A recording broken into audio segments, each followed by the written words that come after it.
They thought he was past his prime, just an old man with no fight left. But they made one fatal mistake, underestimating him. When a car dealership rejected him, they didn't know they were about to trigger a shocking revenge that would unravel everything. Hold on tight, because this elderly man's epic comeback is something you won't believe. Mr. Jameson walked through the automatic doors of the sleek dealership, the polished floors reflecting the bright lights above. He was an older man now, his hair touched with silver, and his back a little slower than it used to be. Still, there was a quiet strength in his eyes that had seen a lifetime of battles, both won and lost. Today, he wasn't here for a fight. He was here for a car. The young salesperson behind the desk barely glanced up as Mr. Jameson approached. Kyle was in his late 20s, wearing a crisp suit and a bright smile that seemed more rehearsed than sincere. His eyes narrowed as he took in Mr. Jameson's appearance, from the well-worn leather jacket to the cautious way he walked. A slight smirk crossed Kyle's face. "Can I help you, sir?" Kyle asked, his tone dripping with faux politeness, his voice carrying the faintest edge of sarcasm. Mr. Jameson straightened up, pushing down the sting of the young man's attitude. "I'm looking for something specific," he said, his voice steady. Kyle didn't miss a beat. "Sure, what are you looking for? We've got some great deals on the lower models right over here." He waved a hand dismissively toward a row of outdated mid-tier cars that looked far from impressive. Mr. Jameson shook his head. "No, I'm interested in a luxury model." His words hung in the air, clear and unwavering. Kyle raised an eyebrow, giving him a once-over. He sized up Mr. Jameson, his tired hands, his slightly wrinkled clothes, and then shrugged. "Right," Kyle said, a hint of mockery in his voice. "Well, I'm sure you'll find something nice in this range." He made no attempt to hide his disinterest. "Not everyone is looking for the best car on the lot, right?" The insult wasn't overt, but it stung nonetheless. Mr. Jameson could see Kyle didn't believe he was serious. He'd seen this kind of thing before. People like Kyle assuming too much, judging a book by its cover. But what Kyle didn't know was that Mr. Jameson had been around the block long before this young man was even born. He had made his own way in the world, built a reputation that demanded respect, and fought for justice when no one else had the courage to do so. But all of that felt like a distant memory now, like a life that had passed him by. He had been stripped of his wealth and status over the years, pushed aside by a world that seemed to favor youth and arrogance. Still, he wasn't here to prove anything to Kyle or anyone else. He simply wanted the car, a fine car, something that could still make him feel whole, something that could restore a sliver of the dignity he had lost. With quiet resolve, Mr. Jameson stepped toward the row of high-end vehicles, his cane tapping rhythmically against the floor. Kyle followed, still not taking him seriously, offering his usual sales pitch. He didn't listen to the man's words. He barely looked him in the eye. "I'm telling you, this model here is the best deal we have," Kyle said, pushing a glossy brochure into Mr. Jameson's hand. "You wouldn't want to spend too much on something that's just for show, right?" Mr. Jameson glanced at the brochure. The pictures of sleek cars meant to entice, to impress, to make him feel small. But there was nothing flashy about the way he stood. He wasn't seeking validation through a vehicle. He only wanted a simple, quiet luxury. He folded the brochure slowly, his movements deliberate. His voice was calm when he spoke, but there was something beneath the surface that Kyle didn't notice, something steady and sharp. "I know exactly what I want," Mr. Jameson said, "and I'll know it when I see it." Kyle scoffed quietly, clearly uninterested. "Sure thing, buddy," he said, the condescension thick in his voice. "Take your time, no rush." For a moment, Mr. Jameson stood there looking at the cars, taking in the way the light glinted off the chrome and glass. There was a time when he had been part of a world where people like Kyle would have treated him with respect, but that world seemed far away now, as distant as the horizon. What had happened to the old rules, the ones that said hard work and wisdom mattered? What had happened to honor? He shook his head, pushing the bitterness aside. He wasn't here for that. He was here for a fresh start, no matter how small. Mr. Jameson turned back to Kyle, who was still distracted by a phone call, his attention completely elsewhere. The young man was so absorbed in his conversation that he didn't even notice Mr. Jameson slipping behind the wheel of a high-end sedan, the one he had been eyeing from the moment he entered. The leather seats creaked as Mr. Jameson adjusted himself, feeling the smooth surface of the steering wheel under his hands. For just a moment, he allowed himself to feel the luxury, to remember what it was like to have things, to have the world respect you. But that moment passed quickly, and as he carefully got out of the car and returned to Kyle, he knew this wasn't just about the car. This was about reclaiming something, his pride, his dignity, something that had been lost and never quite found again. "I'll take it," Mr. Jameson said, his voice steady, unwavering. "The one I just sat in." Kyle looked up from his phone, the surprise in his eyes barely hidden. "You're serious?" he asked. "That one." Mr. Jameson didn't flinch. "Yes, I'm serious." Kyle hesitated for just a second, then shook his head, dismissing it all with a sharp, condescending laugh. All right, I'll go grab the paperwork." But his eyes said everything. He still didn't believe it. Kyle returned shortly, still wearing that same smug expression, though his confidence wavered just a bit as he led Mr. Jameson to a desk in the back of the showroom. The room was quiet, almost sterile in its perfection. It felt like the very air was manufactured, designed to make everything seem just out of reach, out of grasp. The walls, painted in sharp modern tones, reflected the world of shiny new cars and fake smiles. "All right, Mr. Jameson," Kyle said, flipping open a folder on the desk in front of him, clearly trying to put on an air of professionalism. "We'll get the ball rolling here." He quickly started filling out paperwork, the clicking of the pen against the page the only sound in the room. Mr. Jameson sat across from him, his back straight and his hands folded in front of him. His eyes didn't wander around the room. They were fixed on Kyle, watching him, waiting. The young man barely noticed. "Now," Kyle continued, not looking up, "I'll just need your information and we'll get you set up with financing." He paused for a moment, glanced at Mr. Jameson with a thin smile, and then added, "I'm guessing you'll be going for the monthly payment option, right? Most people your age don't go for cash up front." Mr. Jameson didn't respond right away. The question hung in the air. It wasn't just about the car, but about the way Kyle had dismissed him earlier, his assumptions, his judgments. Mr. Jameson's patience, honed over decades of experience, was beginning to thin. "No," he said, his voice firm but calm. "I'm paying in full." Kyle's hand faltered for a moment before he quickly recovered. He glanced at Mr. Jameson, clearly taken aback. "Oh, all right, no problem." He flipped through the pages in front of him, still trying to maintain his composure. "I'll just mark that down, payment in full." For a moment the air felt thick. Kyle was still adjusting to the situation, clearly unsure how to handle someone who didn't fit the mold he had expected. It was clear Mr. Jameson wasn't a regular customer. He wasn't following the script. Mr. Jameson sat back in his chair, observing Kyle's discomfort. There was no anger in his eyes, no rush. Just a quiet understanding that he wasn't here to prove anything, but that Kyle had just made an enemy of himself without realizing it. Kyle, now trying to recover, continued to write things down, his thoughts scattered. "We'll get you the best rate," he said, the words almost robotic now. "Just give me a few minutes to work out the details."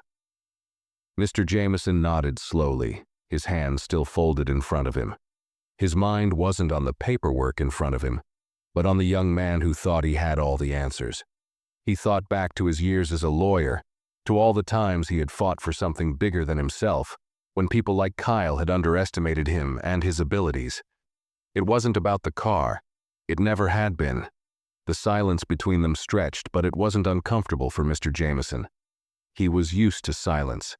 In fact, he preferred it. Kyle, on the other hand, was growing more agitated, his movements becoming more hurried as he flipped through papers, glanced at his computer screen, and tapped his pen against the desk. He had no idea what he was dealing with. Mr. Jameson couldn't help but feel a flicker of amusement. The dealership was just like all the others, playing the same old tricks. He had seen it all before, the empty promises, the inflated numbers, the games that salespeople played to get the best deal for themselves. Kyle was no different from the others who had tried to pull the wool over his eyes, but Mr. Jameson wasn't about to let him. "Do you know the car I want?"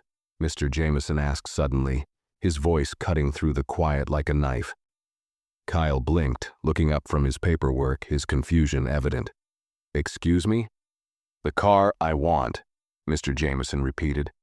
"You've shown me some brochures, but you haven't actually told me about the car. Not the features, not the specifications. Nothing." Kyle seemed thrown off for a moment, but quickly recovered, offering a smile that was just a little too wide. "Of course, let me pull up the details for you."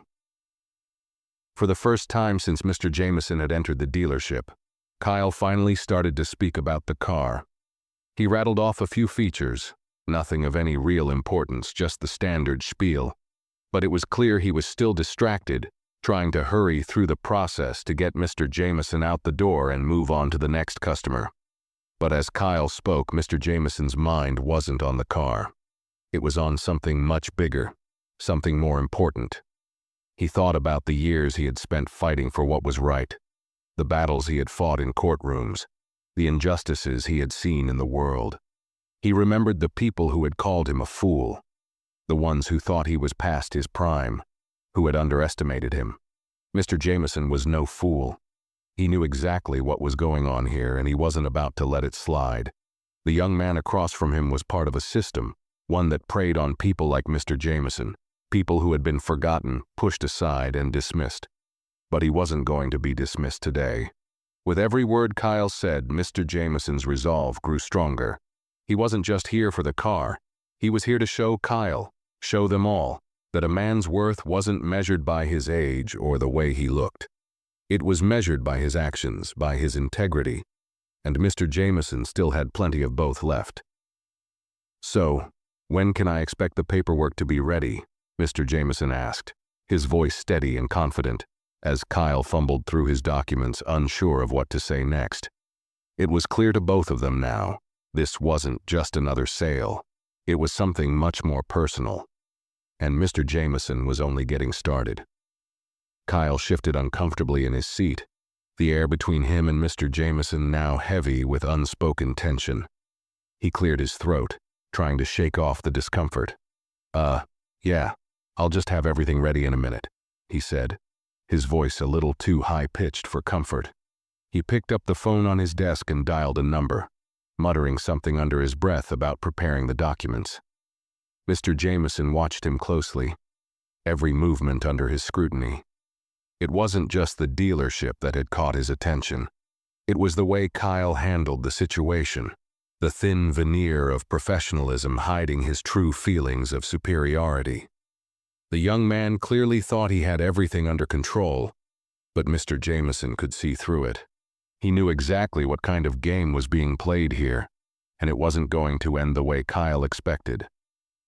As Kyle spoke into the phone, Mr. Jameson let his mind wander, his thoughts drifting back to a time long before the dealership's polished glass and chrome had existed. He thought about his younger self, back when he had been a rising star in the legal world, fighting for justice with every ounce of his being. He had been respected then, his name spoken with reverence in courtrooms, his presence commanding attention wherever he went. But those days were gone. The fight had drained him. His career, once filled with purpose and pride, had crumbled in the face of time and circumstance. His children, too, had drifted away from him, as his personal life faded into the background, overshadowed by years of sacrifice. And now, here he was, sitting in a modern dealership trying to make a purchase. A simple thing, really. But the treatment he had received from Kyle, dismissed without a second thought, was a reminder of everything he had lost. It was a reminder of how easy it was for people like Kyle to take advantage of others, to assume that their time and money were worth less simply because of their age or appearance. His thoughts were interrupted by Kyle's voice, sharp and quick. "All right, Mr. Jameson," Kyle said, holding up a piece of paper. "I've got everything ready for you. Here's the breakdown.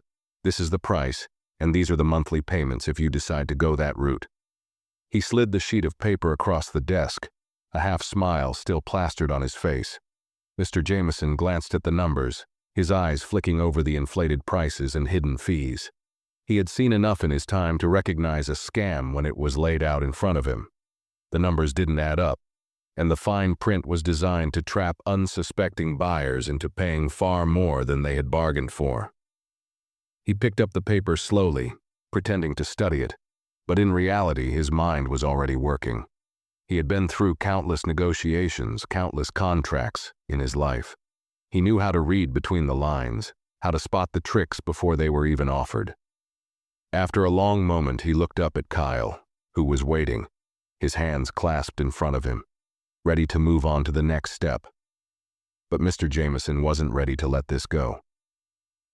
He set the paper down gently and met Kyle's gaze with calm but steady eyes. "This doesn't add up," he said quietly, his voice cutting through the air like a sharp knife. "I've been around long enough to know when I'm being played. This price, these extra charges, none of it makes sense. You're inflating the costs, and you're hoping I don't notice." Kyle's smile faltered, a brief flicker of panic in his eyes. He quickly recovered, but Mr. Jameson saw the shift. The young man was on the defensive now, caught off guard by someone who wasn't as easy to fool as he had assumed. "I don't know what you're talking about, Mr. Jameson," Kyle said, a little too quickly. "This is a great deal. The price reflects the quality of the car, and the fees are standard for any new vehicle purchase." Mr. Jameson's eyes didn't leave his. "I've spent more time in boardrooms than you've probably spent in this showroom," he said, his tone calm but firm. "I know how this works, and I'm telling you right now, this isn't the deal you're offering, it's a trap." Kyle's facade started to crack. His hands trembled slightly as he reached for the paper again, trying to shuffle it as though everything was in order. "Look," he began, but Mr. Jameson raised a hand to stop him. "I'm not interested in excuses," Mr. Jameson said. "I came here to buy a car, not to get scammed." The silence in the room was thick now, and Kyle could feel the walls closing in. He was out of his depth. Mr. Jameson wasn't just a customer. He wasn't someone to be dismissed lightly, and that realization hit him hard. For a moment, neither man spoke. The tension between them grew, palpable in the stillness of the showroom. Mr. Jameson's calm demeanor contrasted sharply with Kyle's growing discomfort.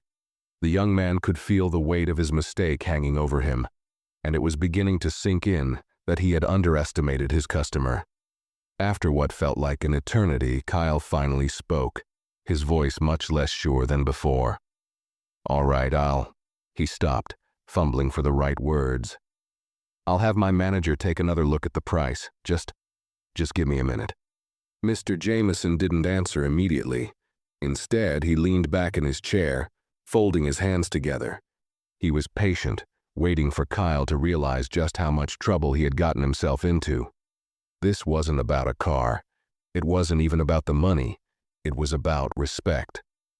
Kyle disappeared into the back of the showroom, and Mr. Jameson sat there in silence, a quiet smile tugging at the corner of his lips. This was only the beginning. Kyle might have thought he was in control, but Mr. Jameson knew better. He had played this game before, and he was about to win. The minutes dragged on as Mr. Jameson sat patiently in the showroom, his eyes following Kyle's retreating figure as he disappeared into the back office. The silence around him felt suffocating, but he didn't mind. It was a familiar kind of stillness, one that had been with him through years of legal battles, when waiting was simply part of the game. And in moments like this, when the power of silence was his only ally, Mr. Jameson found comfort in it. He allowed his mind to wander back to the many cases he had worked on over the years, cases where the system had tried to silence him, where the odds had been stacked against him, but where his will had been unyielding. This was no different. The games they played here, in this sterile showroom, were just another variation of the same old tactics. Only this time he wasn't just here to win. He was here to expose something deeper, something that had been hidden beneath the glossy exterior of the dealership. His thoughts were interrupted when Kyle returned, this time with a slightly older man in tow, a man dressed in a dark suit, with an air of authority that immediately set Mr. Jameson on edge. The manager, presumably. "This is my manager, Mr. Kramer," Kyle said, a forced smile still on his face. "He's going to take over from here and help finalize everything for you." Mr. Kramer extended a hand, and Mr. Jameson shook it firmly, his grip strong despite his age. The manager didn't miss the look in Mr. Jameson's eyes, and for a brief moment, there was an unspoken recognition between them. The older man had a presence, a quiet confidence that Mr. Kramer wasn't prepared for. "I understand there's some confusion with the pricing," Mr. Kramer said smoothly, pulling out a chair and sitting across from Mr. Jameson. "We'll get this all sorted out. Kyle has explained your concerns." Mr. Jameson didn't rush to speak, instead letting the silence hang for a moment longer. He could see that Kramer was trying to assess him, trying to figure out how best to play this situation, but he wasn't going to be manipulated so easily. Mr. Jameson had dealt with men like Kramer before, slick, fast-talking individuals who thought they could control the game. "Let's start with the facts," Mr. Jameson said, his voice calm but edged with authority. "The prices you've given me are inflated. There are hidden fees in the contract, and the so-called financing options are nothing more than a trap. You're preying on people who don't know better." Kramer didn't flinch, but his eyes narrowed slightly. "I'm not sure what you mean, Mr. Jameson. These are standard industry practices. Our pricing reflects the value of the cars we sell. We pride ourselves on offering top-tier models, and our financing plans are flexible and tailored to our customers' needs." Mr. Jameson's gaze didn't waver. "The value of the car isn't the issue here. It's the way you're selling it, the lies you're telling to people who trust you. This isn't about flexibility, it's about manipulation." Kramer leaned forward, his smile tight. "I'm afraid I don't agree, Mr. Jameson. What you're suggesting is slanderous, and we have a legal team that would be more than happy to address any accusations you have." Mr. Jameson remained composed, the words rolling off him like water off a duck's back. "I'm not here to make accusations. I'm here to point out the truth, but I can see why you might feel threatened. When someone is used to bending the rules, they get defensive when someone calls them out on it." The tension in the air was palpable now. Kyle, who had been standing behind Kramer, shifted uncomfortably. He knew, as well as Mr. Jameson, that things weren't going to go according to Kramer's plan. The moment Kyle had walked back into the room with his manager, he had realized that Mr. Jameson wasn't just another customer. The old man had a sharpness about him, a quiet force that Kyle hadn't anticipated. "Look," Kramer said, trying to regain control of the conversation, "I understand you're upset, but we're willing to work with you. Let's get this cleared up. We want to make this right." Mr. Jameson shook his head slowly. "You don't get it. I'm not upset, Mr. Kramer. I'm disappointed. You think you can just push people around, sell them cars they don't need, charge them prices they can't afford, and no one will notice. But I see it. I've seen it for years, in courtrooms and boardrooms, and I'm not going to let it slide." The words hung in the air, their weight settling on the table between them. For a brief moment, Kramer's confident facade cracked. He glanced at Kyle, whose face was a mixture of guilt and fear. Then Kramer looked back at Mr. Jameson, his expression hardening once more. He was a man used to winning, but this was different. This wasn't a customer he could charm or bully. "I don't know what you think you can do," Kramer said, his voice dropping low. "But I'm telling you, you're making a mistake. We have a lot more power here than you think." Mr. Jameson's lips curled into a slight smile, though there was no humor in it. "You're right," he said softly. "You do have power. But power isn't the same as respect. And respect, Mr. Kramer, is something you're never going to have from me." Kramer's eyes flashed with anger, but before he could respond, Mr. Jameson stood up, his back straight and his cane tapping rhythmically against the floor. "I'm done here. I'll be reporting this to the authorities. I've already gathered enough information to have your business investigated. This will be the last sale you make using these methods." For a moment, no one spoke. Kyle's eyes widened in shock, his mouth opening and closing as he struggled to find the words. Kramer sat there, his face a mask of frustration and disbelief. Mr. Jameson turned and walked toward the door, his movements slow but deliberate. He didn't look back. As the door closed behind him, the sound echoed through the showroom like the final note of a song, sharp, final, and unmistakable. Outside, the air felt fresher, lighter. He hadn't won the battle yet, but he had made his stand. And for the first time in years, Mr. Jameson felt a sense of peace settling over him. This was just the beginning. The morning after his visit to the dealership, Mr. Jameson sat at his kitchen table, the dim light of the early sun filtering through the window. He stared at the cup of coffee in front of him, its steam rising in delicate curls that mirrored the swirling thoughts in his mind. The events of the previous day weighed heavily on him, not just because of the confrontation, but because of the feeling that something larger was at play. A system of manipulation that stretched far beyond the sleek showroom and polished cars. The coffee sat untouched as he thought about the power that men like Mr. Kramer and Kyle wielded. How they used their charm, their suits, their well-rehearsed smiles to blind people to the truth. But Mr. Jameson had seen enough in his years to recognize the telltale signs of deceit. He wasn't just upset about the car purchase. He was angry about the way they tried to belittle him, to assume that just because he was older, just because he had let go of his wealth and status, he had no value. He was more than that. He had always been more than that. His phone buzzed on the table, snapping him out of his thoughts. He glanced at the screen. It was a number he didn't recognize, but he answered anyway. "Mr. Jameson?" the voice on the other end asked. "This is Detective Harris with the Consumer Protection Bureau. I've been looking into some of the claims you made regarding the dealership you visited yesterday. We have reason to believe there might be a pattern of fraudulent activity happening there." Mr. Jameson's heart gave a slight jump. He had expected this, but hearing it confirmed still sent a wave of relief through him. "Yes, I have gathered some evidence," he said, his voice steady. "There's a lot more to uncover than just inflated prices. They've been manipulating customers for months." "Don't worry," Harris said. "We're already investigating. But I need more information, Mr. Jameson. Anything you can give us will help." He agreed to meet with the detective later that afternoon. As the call ended, a sense of purpose settled over him. This wasn't just about the car or the insult he had suffered. It was about something much bigger. It was about holding people accountable for their actions.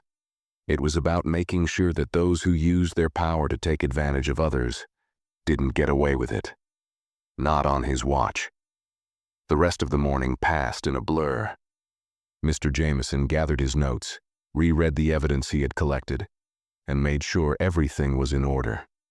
His mind kept returning to Kyle, the young man who had treated him with such disdain, who had thought he was just another easy mark. The more he thought about it, the more he wondered if Kyle had been involved in more than just pushing overpriced cars. Had he been aware of the full extent of the dealership's scams? Or was he just another pawn in the game, a young man who had been lured into the web of deceit by the promises of power and money? By the time the afternoon sun began to dip lower in the sky, Mr. Jameson was on his way to meet with Detective Harris. As he entered the small office downtown, the detective greeted him with a firm handshake, his eyes sharp and focused. The room was simple, cluttered with files and papers, but it had an air of quiet authority. Harris was a man used to dealing with tough cases. "I've been through your notes, Mr. Jameson," Harris said as they sat down. "I have to say, this is more serious than we initially thought. The dealership's owner, Mr. Kramer, has been under investigation for some time. We've just been waiting for someone like you to step forward with concrete evidence." Mr. Jameson nodded, his hands resting on the table. "I didn't just walk in yesterday to buy a car. I've been watching them for weeks. They're running a scam that goes deeper than just overpriced cars. They're preying on vulnerable people, and they know exactly how to hide it." Harris leaned forward, his expression intent. I've already reached out to some of the victims who filed complaints. They've been paying extra fees, signing contracts with hidden clauses, and in some cases, being sold cars that aren't even in the condition they're advertised as. The problem is they're too embarrassed to speak out. They feel ashamed that they've been tricked. That's exactly what they count on, Mr. Jameson said, his voice cold. They prey on the elderly, on people who don't know better, and they get away with it because most of their victims are too proud or too scared to make waves. I'm not like that. I'll do whatever it takes to make sure they're held accountable. Detective Harris smiled slightly. That's what I was hoping you'd say. We need someone like you, someone who knows how these people operate to help us expose them. The conversation turned to the details of the case, with Mr. Jameson providing the last of the evidence he had collected.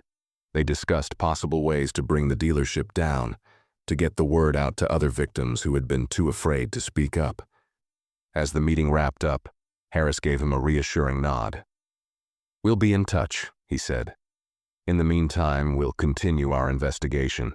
But you've done a hell of a job already. You're helping a lot of people by speaking out." As Mr. Jameson left the office, he felt a weight lift off his shoulders. This was what he had been waiting for. This was the moment when everything would come to light. Kyle and Kramer might think they were in control, but Mr. Jameson had played the long game, and he had made sure to collect the right evidence. Now, it was time to see the truth unfold. And this time he wasn't walking away quietly. The days that followed were a blur of activity.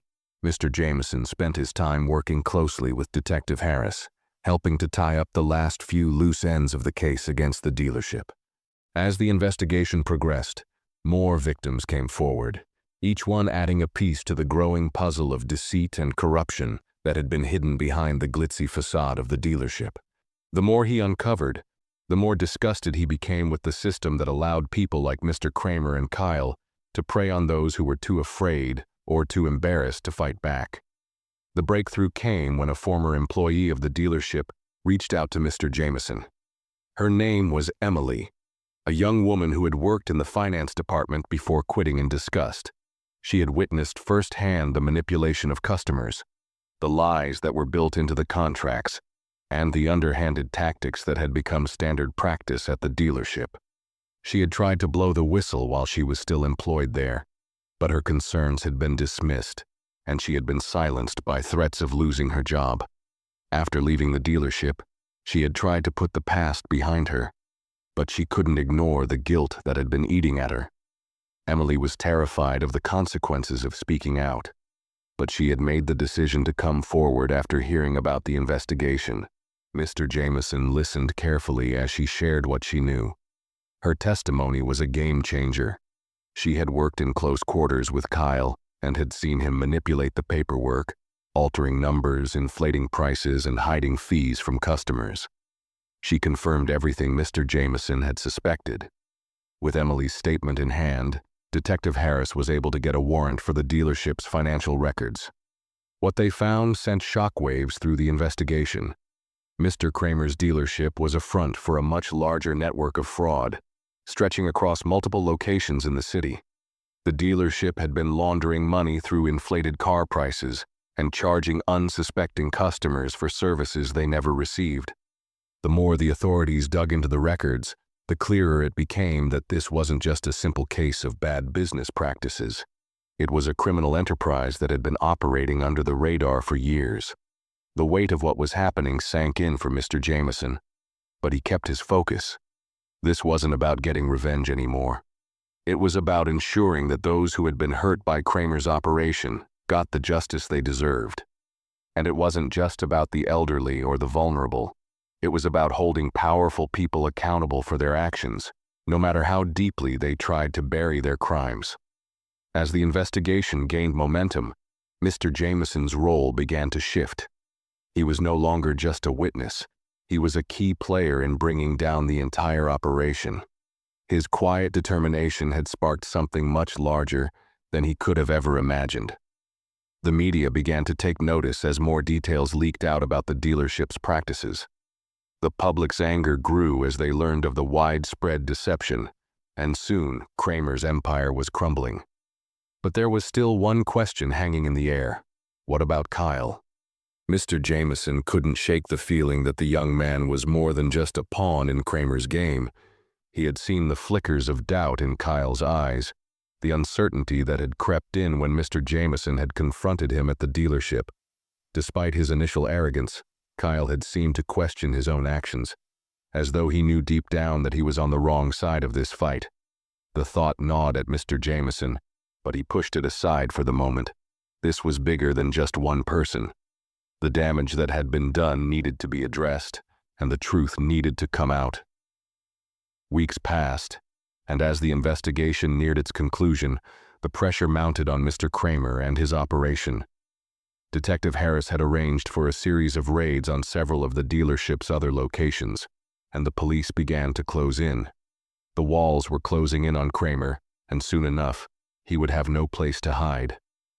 Then one evening, as Mr. Jameson sat alone in his living room, he received an unexpected phone call. It was from Kyle. "Mr. Jameson," Kyle's voice came through, sounding strained, unsure. I don't know what to do. I know what I've done, and I can't keep going like this. I was wrong, and I don't know how to fix it. But I want to help you take down Kramer. I don't want to be a part of this anymore." Mr. Jameson listened in silence, his mind racing. Kyle's words were genuine, that much he could tell. The arrogance that had once defined him was gone, replaced by a raw honesty that was both surprising and unsettling. "What do you want from me?" Mr. Jameson finally asked, his voice steady but cautious. "I want to make it right," Kyle said, his voice almost breaking. "I've been part of this for too long, and I can't keep living with it. I'll do whatever it takes to help you, to help put a stop to all of this." Mr. Jameson sat back in his chair, processing Kyle's words. He didn't know what had driven the young man to this point, but he knew that Kyle had made a choice. And in that moment, Mr. Jameson realized that this wasn't just about the scam. This was about redemption. "All right," Mr. Jameson said quietly, a slight nod in his voice. "You help me, and I'll make sure you get a fair shot at making things right." There was a long pause on the other end of the line, and when Kyle spoke again, his voice was filled with a mixture of relief and determination. "Thank you, Mr. Jameson. You won't regret it." As Mr. Jameson hung up the phone, he allowed himself a moment of reflection. He had spent so many years fighting for justice, for the truth, but he had never expected it to come to him this way, with a young man, once his adversary, now offering to help him take down the very system that had wronged so many. The game had shifted once again. The following days passed quickly as Mr. Jameson and Kyle began to work together, each moment filled with tension and quiet determination. Kyle had promised to help, and now it was time to see if his actions would match his words. They arranged to meet in a small, discreet cafe, a place where they could talk without the risk of being overheard. The atmosphere was nothing like the cold, sleek dealership. Here, the warm aroma of coffee mingled with the gentle hum of quiet conversations, creating a feeling of calm that Mr. Jameson hadn't felt in days. Kyle arrived early, sitting at a corner table, his usual confident posture replaced by a slumped, almost defeated demeanor. His hands fidgeted with a napkin, his eyes darting nervously toward the door every time it opened. When Mr. Jameson walked in, he gave a slight nod, but his eyes betrayed the internal conflict he was still wrestling with. The shift from arrogant salesman to someone genuinely trying to make amends wasn't easy, but it was real. Mr. Jameson could see that. "Mr. Jameson," Kyle greeted him, his voice low but steady. I know I've got a lot to make up for, but I'm in this now. I want to help you take down Kramer." Mr. Jameson sat down across from him, his eyes focused. "You've already taken the first step, Kyle," he said quietly. "Admitting you were wrong is harder than most people think. But now you need to show me you can follow through. This is bigger than you or me. This is about making sure no one else gets hurt." Kyle nodded, the gravity of the situation settling in. "I know. I won't back out. I've been digging into Kramer's other businesses, the ones he's been using to launder money. I found some documents he kept hidden in his office. They've got everything in them. The fake invoices, the accounts where money's been siphoned off. I can get you all of it. But it's not going to be easy. Kramer's paranoid, and he'll do anything to protect himself. Mr. Jameson leaned forward, his voice calm but firm. Then we need to act quickly. We don't have time to waste. The more we drag this out, the more chance he has to cover his tracks. I know a place, Kyle said, glancing around the cafe, ensuring no one was paying attention to them.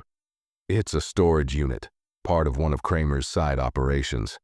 I overheard him talking about it once. He's got some important files stashed there, stuff he doesn't want anyone to see. If we get there before he does, we can pull everything we need. Mr. Jameson thought for a moment, considering the risks. This wasn't a simple job.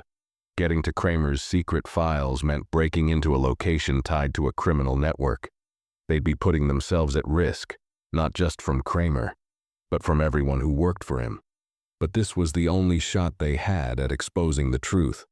If they failed now, Kramer would only tighten his grip on the city, and more people would fall victim to his schemes. All right, Mr. Jameson said, his voice steady with resolve. We move fast, no mistakes. The two of them stood up from the table and left the cafe, making their way to the car. The plan was simple. Get to the storage unit, retrieve the documents, and get out without being noticed. But simplicity didn't make the task any less dangerous. As they drove through the city, Mr. Jameson's mind raced, the weight of the upcoming confrontation pressing down on him. This wasn't just about bringing down a crooked businessman. It was about proving to himself that he still had the strength, the will, to fight for what was right. They arrived at the storage facility just as the sun began to dip below the horizon, casting the city in long shadows. The place was quiet, tucked away behind a row of industrial buildings, the perfect hiding spot for Kramer's illicit activities. The units were secured with heavy locks, and the area was virtually deserted, save for a few dim lights that flickered above. Kyle led the way, his nervous energy palpable. He glanced over his shoulder as they walked, checking to make sure they weren't being followed. This is it, he whispered, stopping in front of a steel door with a faded number. This is the one. I know he keeps the most sensitive stuff here. Mr. Jameson nodded, his eyes scanning the area. We don't have much time. Let's get in and out quickly. Kyle pulled out a set of keys, his hand shaking slightly as he unlocked the door. They slipped inside, the air cool and stale, smelling of dust and neglect. The room was small but packed with crates, boxes, and filing cabinets, the kind of place that seemed made for hiding secrets. As they sifted through the piles of paperwork, Kyle found a stack of files buried at the back of one of the cabinets. His hands trembled as he opened the first file, revealing a series of fake invoices, contracts with inflated amounts, and suspicious transfers to offshore accounts. Each document was more damning than the last, a trail of evidence that connected Mr. Kramer to money laundering and other criminal activities. Mr. Jameson carefully examined each piece, his mind piecing together the full picture. They had what they needed: proof of the scam, proof of the extent of Kramer's operations. But as they continued to dig, a sound outside the unit caught their attention. Footsteps, the unmistakable sound of someone approaching. Kyle froze, panic flashing in his eyes. It's him, he whispered urgently. Kramer's here. We need to go now. Before Mr. Jameson could respond, the door to the storage unit creaked open, and in the dim light, they saw the silhouette of a figure standing in the doorway. Kramer's voice echoed through the space, cold and menacing. Well, well, Kramer said, his voice low and dangerous. Looks like you've been digging into my business, Mr. Jameson. You really thought you could walk away from this? The air between them grew thick with tension. Mr. Jameson's mind raced, but his resolve remained steady. This was it. This was the moment where everything would come to a head. And he wasn't about to back down now. The silence in the storage unit was deafening, the kind of silence that felt heavy, like the world was holding its breath. Mr. Jameson's heart pounded in his chest, but his expression remained calm, focused. He didn't look at Kyle, who was standing frozen beside him. He didn't have time to. All that mattered now was dealing with Kramer, the man who had been pulling the strings for far too long. Kramer's figure stepped fully into the doorway, his silhouette sharp against the dim light filtering in from outside. The smugness in his voice hadn't faded. If anything, it was more pronounced, more confident. He had the upper hand for now. "You really thought you could sneak in here and expose me?" Kramer sneered, his eyes darting between Mr. Jameson and Kyle. "You've made a big mistake, both of you." Mr. Jameson remained silent for a moment, letting the weight of the situation settle. He knew there was no easy way out of this. Kramer was dangerous, calculating. But Mr. Jameson had a lifetime of experience dealing with men like him. He'd faced down threats before, stood toe-to-toe with people who thought they were untouchable. "We both know what you've been doing, Kramer," Mr. Jameson said, his voice low but firm. "The scam, the lies, the manipulation, it's all right here." He gestured to the files that Kyle had found, the evidence spread out before them. Kramer chuckled, stepping further into the room. "Evidence? You think I'm going to be scared of some paperwork?" His laugh was hollow, filled with arrogance. "I've got enough power and money to make all your little accusations disappear, Jameson. People like you, people who think they can challenge me, they don't stand a chance." Kyle, still tense beside Mr. Jameson, glanced nervously at the door, then back at Kramer. His hand was trembling. "We've got more than just paperwork," Kyle said, his voice betraying a hint of fear. "We've got witnesses. We've got everything you've been doing. And it's not just us anymore. The authorities are closing in on you, Kramer." Kramer's expression shifted, his eyes narrowing. He looked at Kyle as if sizing him up, trying to figure out whether he was bluffing. For a moment, the tension seemed to hang in the air. Then Kramer's lips curled into a twisted smile. "You really think I haven't thought of that?" Kramer said, his voice dripping with disdain. "You think I'm going to let some old man and his misguided helper take me down? This isn't a courtroom, Jameson. This is real life. And in real life, people like me don't lose." Mr. Jameson's gaze never wavered. He stood his ground, refusing to let Kramer's words shake him. "You're wrong, Kramer," he said quietly. "You're going to lose. Because you're not as untouchable as you think." The air between them crackled with tension, like the calm before a storm. Kramer's eyes flicked toward the pile of documents on the table. He knew the evidence was damning, but he wasn't about to let it end here. His next words came out in a low growl filled with malice. "You don't know what you're getting into," Kramer warned. "I'll make sure both of you regret this, and if I have to, I'll make you disappear. The things I've done, the people I've paid off, this little game you're playing, it's over." For a moment, the air seemed to freeze. Mr. Jameson's mind raced, quickly assessing the situation. He knew that Kramer wasn't bluffing. He wasn't afraid of threats. But Mr. Jameson had been in situations like this before, where the odds seemed stacked against him, where the enemy was ruthless and powerful. It was in moments like this that he could see things clearly, that he could think ahead. And right now, Kramer's arrogance was his greatest weakness. "I'm not afraid of you," Mr. Jameson said, his voice steady. "You think you control everything. But you're wrong. People like you always make one mistake. They underestimate the people they try to crush." Kramer stepped closer, his face twisted in anger, his hands clenched into fists. "You don't know who you're dealing with, Jameson," he spat. But before Kramer could move any closer, Mr. Jameson gave a subtle nod to Kyle. Without a word, Kyle reached into his jacket pocket and pulled out a small device, a recorder. He had been recording the entire conversation, capturing every threat Kramer had made, every boast about his power, and every bit of evidence they needed to ensure his downfall.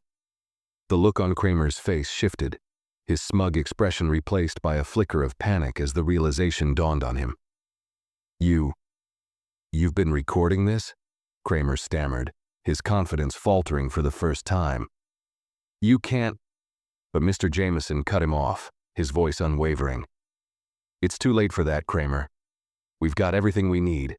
You can't talk your way out of this one. Kramer's eyes darted around the room, his mind clearly working, trying to find a way out. But there was no escape now. The walls were closing in on him. His empire, built on lies and manipulation, was crumbling. And he knew it. "You think this is over?" Kramer hissed, his voice low and dangerous. "You think you've won? You're nothing. Just a tired old man who thinks he's still got something to prove." Mr. Jameson didn't flinch. "I'm not doing this for me, Kramer. I'm doing it for the people you've hurt. And for everyone who thought they couldn't fight back against someone like you." With that, the storm that had been building finally broke. Kramer lunged forward, but Kyle was faster. He pressed a button on the recorder, sending the recording straight to the police. Within minutes, authorities would have everything they needed to act. Kramer froze, his eyes wide with panic as he realized his time was up. He backed away slowly, but there was no hiding anymore. The truth had been exposed, and there was no turning back. For the first time in years, Mr. Jameson felt a surge of hope, a quiet satisfaction that came from knowing that, despite all the odds, he had finally made a difference. The battle was far from over, but this was a victory. A small one, perhaps, but a victory nonetheless. The silence that followed Kramer's desperate retreat was deafening. Mr. Jameson and Kyle stood motionless, their eyes locked on the door that had just closed behind the corrupt businessman. The threat was over. For now. But the weight of what had just happened, the realization that they had exposed one of the most dangerous men in the city, still hung in the air, heavy and uncertain. Kyle let out a shaky breath, wiping his forehead with the back of his hand. His usual bravado had completely evaporated, replaced with the kind of raw emotion that Mr. Jameson had seen in young men who were beginning to realize the true cost of their actions. The nervousness was still there, but there was something else, something Mr. Jameson recognized. Guilt. "That was close," Kyle muttered, his voice barely above a whisper. "I didn't think it would get this far. I didn't think I'd be involved in something like this." Mr. Jameson looked at him carefully, his eyes narrowing as he assessed the young man standing before him. There was no doubt that Kyle had been complicit in the scam, but now, as the truth had come to light, it was clear that he was no longer the arrogant, cocky salesman he had been. He was someone who had been caught in a web of his own making, someone who had realized just how deep the hole went. "You've made your choice, Kyle," Mr. Jameson said quietly, his voice steady, but not without a hint of warning. "But it's not over yet. There's still a long road ahead." Kyle nodded, his eyes filled with a mix of shame and something else. Determination, maybe. "I know, and I'm ready to face whatever comes next. I can't change what I've done, but I can help you bring him down. I owe you that much." Mr. Jameson didn't respond immediately. He just looked at Kyle, measuring him. It wasn't about redemption. Not yet. It was about proving that this wasn't just a passing moment of guilt or a fleeting attempt at redemption. It was about real change, about showing that Kyle was willing to go further than just pointing a finger. "You've got a long way to go," Mr. Jameson finally said. "But you're on the right path now. Just make sure you're ready for what comes next." Kyle met his gaze, a new level of resolve in his eyes. "I will be. I'll do whatever it takes." The moment passed, and the tension in the air seemed to lift. They knew the hardest part was still ahead. Taking down Kramer was one thing, but the fallout would be far-reaching. There were more people involved in the operation, more people who would do whatever it took to protect their interests. But the most important thing was that the first step had been taken. The truth was out there, and nothing could change that now. As the minutes passed, Mr. Jameson and Kyle began to gather the evidence, documents, records, and the crucial recording that had sealed Kramer's fate. The sound of footsteps outside the storage unit grew louder, and it wasn't long before they heard the unmistakable sound of police sirens approaching. The authorities were closing in, ready to take action. Mr. Jameson stood at the door, peering through the small window, his mind racing through the next steps. "Get ready," he said to Kyle, his voice calm but firm. "We're not done yet. Kyle nodded quickly, his earlier nervousness replaced by a sharp focus. They were in this together now. It was no longer just about him or Mr. Jameson. It was about taking down an entire operation that had ruined so many lives. The door to the storage unit creaked open, and two uniformed officers stepped inside, their faces serious. They were followed by Detective Harris, who gave Mr. Jameson a nod of acknowledgement. The detective's expression was a mix of respect and relief. He knew this wasn't just another bust. This was the beginning of something much bigger. "You two did good," Harris said, his voice low but sincere. "We've got everything we need to take down Kramer. The rest of his operation is already under investigation. This ends today." Mr. Jameson gave a slight nod, but his mind was still racing. There was a lot to process, a lot that still needed to be done. But for the first time in a long while, he felt a sense of accomplishment, of justice finally coming to light. They had done it. Kyle looked at Mr. Jameson, his face a mixture of relief and gratitude. "You're right," he said quietly. "This isn't over, but we've taken the first step, and that's all that matters." As the police officers began to collect the evidence, and Harris spoke with them about the next steps, Mr. Jameson allowed himself a brief moment of satisfaction. He hadn't done this for the recognition or the praise. He had done it for the people who had been hurt, for the ones who had been exploited and manipulated by people like Kramer. He had done it because it was the right thing to do. As he turned to leave the storage unit, the weight of everything that had happened still hung heavy on him. The road ahead would be long, and the fight wasn't over. But for the first time in years, Mr. Jameson felt as if he had finally found something worth fighting for again. He glanced back at Kyle, who was standing by the door, watching the officers work. There was a new look in his eyes, one of purpose, of commitment. Whether or not Kyle would follow through with this new path was still uncertain, but the fact that he was standing there, willing to help, was a step in the right direction. "We've got a long way to go," Mr. Jameson said, his voice steady, "but we're on the right side of this." And with that they both left the storage unit, knowing that the battle was far from over. But for the first time they both felt like they were winning. The following weeks were a whirlwind of activity. The investigation into Kramer's operations was gaining momentum, with more and more victims stepping forward, eager to share their stories now that they had seen the evidence. The media began to pick up on the story, and what had started as a small, quiet investigation quickly snowballed into a public spectacle. The once untouchable Kramer was now the face of a criminal empire that had been exposed for all to see. Despite the chaos unfolding around them, Mr. Jameson and Kyle remained focused. They had made it this far, but they knew the hardest part was yet to come. Kramer was powerful, and even though the walls were closing in on him, he wasn't going down without a fight. There were still pieces of the operation that hadn't been uncovered, and Mr. Jameson knew that the deeper they dug, the more dangerous things would become.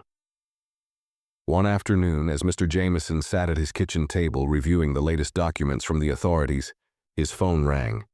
It was Detective Harris. "Jameson," Harris said, his voice steady but tense. "We need to talk. We've got a lead, a big one." Mr. Jameson's pulse quickened. "What kind of lead?" Mr. Jameson's pulse quickened. "What kind of lead?" "We've tracked down one of Kramer's associates," Harris explained. "A man named Jared Miller. He's been handling most of the money laundering operations. He's been keeping a low profile, but we've managed to get a line on him. He's got information we need. He could be the key to bringing everything down." Mr. Jameson felt a surge of adrenaline. This was it. If they could get to Miller, if they could flip him and get him to cooperate, they could tear down what was left of Kramer's empire. "Where is he?" "We're setting up a meet tomorrow," Harris said. "We're bringing him in for questioning, but we need you there. We think Miller will talk to you. He's scared, Jameson. He knows this is his last chance." Mr. Jameson nodded, his mind already calculating the risks. "I'll be there." The next day, Mr. Jameson and Kyle made their way to the meeting spot, a small, nondescript diner on the edge of town. It was the kind of place where you could blend in, where no one would think twice about an ordinary meeting. But Mr. Jameson knew that nothing about this situation was ordinary. Jared Miller wasn't just a low-level associate, he was a critical part of the puzzle. And if they could get him to talk, they would have everything they needed to dismantle Kramer's operation once and for all. As they entered the diner, they were greeted by Harris, who was sitting at a booth near the back. He gave them a nod and motioned for them to sit. "Miller's not here yet," he said quietly. "But he'll be here soon, just stay calm. This isn't going to be easy." Mr. Jameson sat across from Harris, his hands folded in front of him. He could feel the weight of the moment pressing down on him. This wasn't just about taking down Kramer anymore. It was about making sure that everyone involved paid for what they'd done, making sure that no one else was ever hurt by people like them again. A few minutes later, the door opened, and a man walked in, slightly disheveled, his face drawn with the weight of years spent in fear. Jared Miller was in his mid-30s, with dark circles under his eyes, and the kind of look that told you he hadn't slept properly in weeks. He spotted Harris immediately, and walked over to the booth, his eyes darting nervously between him, Mr. Jameson, and Kyle. "You wanted to talk?" Miller's voice was shaky, his words coming out more like a question than a statement. I don't know what I can help with, I don't want to go down with Kramer." Mr. Jameson studied him carefully, taking in the fear in Miller's eyes. This was a man who knew he was on the verge of losing everything. A man who knew he had a choice: speak out and possibly save himself, or stay silent and watch the authorities close in. But Mr. Jameson didn't feel sympathy for him. This was about justice, not forgiveness. "You have a lot of information we need, Jared," Mr. Jameson said, his voice calm but firm. "Information that will help us take down Kramer for good. You've been part of this operation for too long. It's time to come clean." Miller shifted uncomfortably in his seat, his hands trembling as he picked up a coffee cup and set it down again, not drinking. I don't know. Kramer's got people everywhere. I'm not sure what you think I can do. He's not just some businessman, he's got connections. Big ones."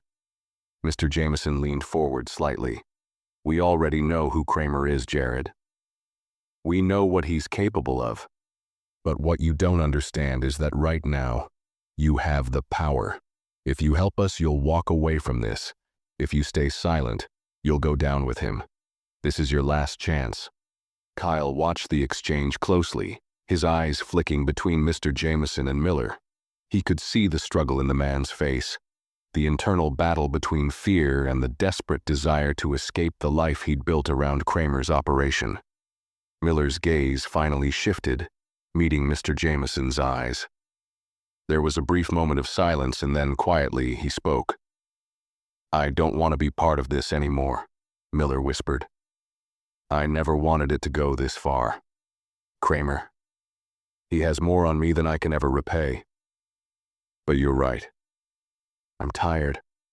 I've been trying to get out for months, but I didn't know who to turn to. I'll help you. I'll tell you everything." A wave of relief washed over Mr. Jameson, but he didn't show it. This was the breakthrough they needed. Miller had just become their most valuable asset, the man who would connect all the dots and provide the evidence they needed to close the final chapter of the investigation. "We're going to need all the details, Jared," Mr. Jameson said. "Everything you know, and it's not just about Kramer. We're going to need you to testify. You have to be ready for that." Miller nodded quickly, his fear giving way to a quiet sense of resolve. "I'm ready. I'll do whatever it takes. Let's bring him down." With that, the conversation shifted to the specifics. Miller began to talk, and as he did, the pieces of Kramer's operation fell into place. From money laundering to illegal deals, from fake contracts to hidden accounts, Miller provided the final key to unlocking everything. As the meeting concluded and the authorities moved in to take Miller into protective custody, Mr. Jameson felt a sense of finality. The fight wasn't over yet, but this was a critical victory. A victory that would ensure the system they had been fighting against would finally be brought down. For the first time in years, Mr. Jameson allowed himself a moment of quiet satisfaction. He hadn't just won, he had changed the game. The final days before the arrest were a blur of preparation. The authorities worked around the clock, piecing together the full extent of Kramer's criminal enterprise using the information Miller had provided. It was clear now that Kramer's network extended far beyond what Mr. Jameson had originally imagined. Multiple locations, hidden assets, and shady dealings that spanned across borders. The operation was vast, and bringing it down required careful coordination. Mr. Jameson, despite his age, was as sharp as ever. He worked alongside Detective Harris, helping to connect the dots between Kramer's financial activities and the victims he had exploited. They combed through evidence, traced illegal transactions, and coordinated with various law enforcement agencies to ensure that everything was in place for the final takedown. But the closer they got to the arrest, the more Mr. Jameson's thoughts returned to Kyle. The young man who had once been so arrogant, so dismissive, was now standing beside him, a partner in this fight for justice. Though Kyle had helped expose the truth, Mr. Jameson couldn't shake the feeling that there was more to Kyle's story, more that he wasn't saying. One evening, as they sat in the dimly lit office reviewing the final documents, Mr. Jameson turned to Kyle, his voice softer than it had been in weeks. "You've come a long way," he said, studying the young man's face. "I know this wasn't easy for you, but you've done the right thing for you, for those victims, for everyone." Kyle shifted uncomfortably, glancing at the papers in front of him, his fingers nervously tapping the edge of the desk. I had to do something. I didn't want to live with it anymore, you know. I didn't want to be the guy who just walked away, who turned a blind eye." Mr. Jameson nodded, his eyes understanding. Sometimes it's easier to walk away. But facing the truth, even when it's hard, that's what defines a man. The moment hung in the air for a moment before Kyle looked up, meeting Mr. Jameson's gaze. "I don't know what the future holds for me, Jameson," he admitted quietly, "but I'm ready to face it. I'll do whatever it takes to make things right." Mr. Jameson's lips curved into a rare smile. "That's all anyone can do. It's never about how you start. It's about how you finish." The two men sat in silence for a moment, both reflecting on how far they had come. The path that lay ahead wasn't going to be easy, but it was clear that their fight for justice had made a real difference. And for the first time in a long time, Mr. Jameson felt like the fight was worth it. The arrest of Kramer and his associates was swift, though not without drama. When the police stormed his mansion, Kramer was caught off guard, struggling to maintain his usual sense of control. His empire, once a well-oiled machine built on lies and manipulation, was now crumbling around him. He fought, of course, tried to play his usual games of denial and power, but this time there was no escape. The evidence was overwhelming: the money laundering, the illegal contracts, the manipulations of countless customers. Everything had been laid bare. Miller's testimony, combined with the documents and recordings they had gathered, ensured that Kramer's criminal activities would no longer be swept under the rug. The man who had once ruled his empire with fear and deceit was now facing the consequences of his actions. The media swarmed in, the story of the rise and fall of Kramer's empire making headlines across the country. Mr. Jameson, though not one for the spotlight, found himself at the center of it all. Journalists hounded him for statements, eager to hear from the man who had brought down one of the most corrupt businessmen in the city. But Mr. Jameson didn't need the accolades or the attention. He had done what he set out to do. As the dust settled and Kramer was led away in handcuffs, the victims who had been exploited by his schemes were finally able to find some measure of peace. Many of them came forward to thank Mr. Jameson for his role in bringing justice to light. Some had been too afraid to speak out, but now they had a voice, a chance to reclaim their dignity and their lives. One by one, they shared their stories with the media, telling how they had been duped, manipulated, and taken advantage of by Kramer and his associates. The weight of their words was heavy, but it was also liberating. For many of them, this was the first time they had been able to speak the truth without fear of retribution. Kyle, too, had to face the consequences of his actions.